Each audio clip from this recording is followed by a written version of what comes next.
Tu es le Dieu de paix qui a ramené d'entre les morts le grand pasteur des brebis par une alliance éternelle, notre Seigneur Jésus, vous rende capable de toute bonne œuvre pour l'accomplissement de sa volonté. Nous sommes très heureux de vous retrouver encore en ce jour dans la rubrique Découverte divine sur votre chaîne Écoute la voix. Nous vous plongeons dans un récit qui est inscrit dans le livre de Luc en son chapitre 15, du verset 11 au verset 32. C'est une parabole. Nous ne lirons pas tous les versets, nous allons prendre quelques portions. Alors, d'entrée de jeu, qu'est-ce qu'une parabole? Une parabole vient de l'expression grecque paraboline, qui veut dire comparaison dans le Nouveau Testament. Quant à l'Ancien Testament, l'expression pour parabole, c'est machal, qui signifie énigme. Alors, on pourrait dire que une parabole est un court discours symbolique et imagé qui prend la forme d'un récit énigmatique. Là, l'être humain a besoin d'utiliser son intelligence et son imagination pour comprendre le message caché que révèle la parabole. Alors, nous sommes, comme nous l'avons dit, dans le livre de Luc en son chapitre 15. Lirons le verset 20 au verset 21. Il est écrit: Et il se leva et alla vers son père. Comme il était encore loin, son père le vit et fut ému de compassion. Il courut se jeter à son cou et le baisa.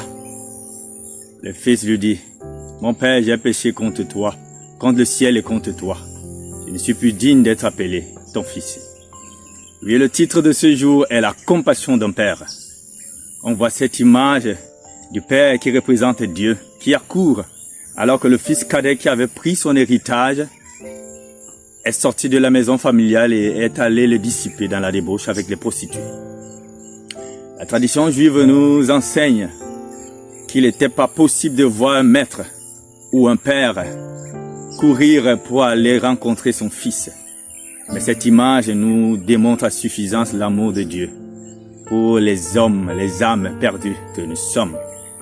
Il a toujours les bras ouverts tendus, attendant que son fils, comme le cadet, revienne à de bons sentiments par une attitude de repentance, de contrition, pour pouvoir recevoir le pardon que Dieu offre en la personne de Jésus. Sois béni, toi qui m'écoutes, et sache une chose, que ta situation n'est pas aussi désespérée que tu le crois.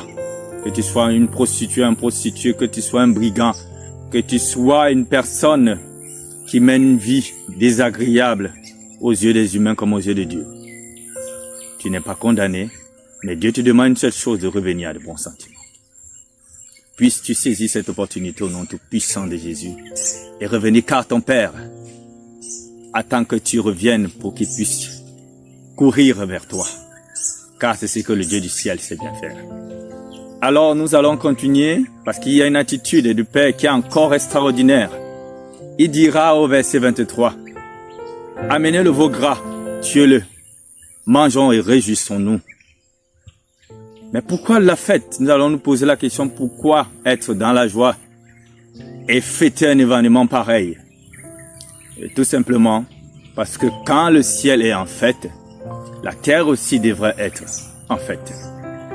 Nous voyons donc que la compassion ici va au-delà du sentiment, du ressenti, car l'expression compassion est attachée aux intestins dans la langue grecque. Alors Dieu ne se limite pas au sentiment, mais c'est tout son être qui tressaille de joie quand un pécheur revient de sa mauvaise voie. Nous allons comprendre pourquoi il est écrit dans le même chapitre, Luc 15, le verset 7, il est écrit: De même, je te le dis, il y a plus de joie dans le ciel pour un seul pécheur qui se repent que pour 90 justes qui n'ont pas besoin de repentance. Oui, Dieu voudrait que tu reviennes de ta mauvaise voie pour entrer dans la vie, dans le salut, en la personne de Jésus. Alors, nous voulons terminer et continuer de nous poser les questions. Quelle est la motivation qui pousse le Seigneur à présenter, à avoir un amour immense vis-à-vis des créatures que nous sommes? Nous sommes dans le livre d'Ézéchiel chapitre 18, verset 32. Il est écrit, « Car je ne désire pas la mort de celui qui meurt, dit le Seigneur l'Éternel. Convertissez-vous donc et vivez. » Oui, cher ami, toi qui m'écoutes, Dieu veut que tu vives, car il s'est donné à la croix par le canal de son Fils pour que tu aies la vie. Dieu attend une chose de toi, mon frère, ma sœur, que tu reviennes de ta mauvaise voie, que tu acceptes le salut en la personne de Jésus. Puisses-tu saisir cette opportunité qui t'est donnée en ces jours et d'être guéri, d'être béni et de retrouver le bonheur et surtout la paix qu'apporte l'évangile de Jésus-Christ. Car je sais que parfois, tu es tourmenté par la situation dans laquelle tu passes. Tu te demandes, tu poses des questions et tu te dis que tout est perdu. Non, il y a de l'espoir pour toi. Saisis le bras de Jésus qui t'est tendu et aie la vie au nom tout puissant de son glorieux et précieux nom. Merci de nous avoir suivis. À bientôt par la grâce de Dieu. Shalom.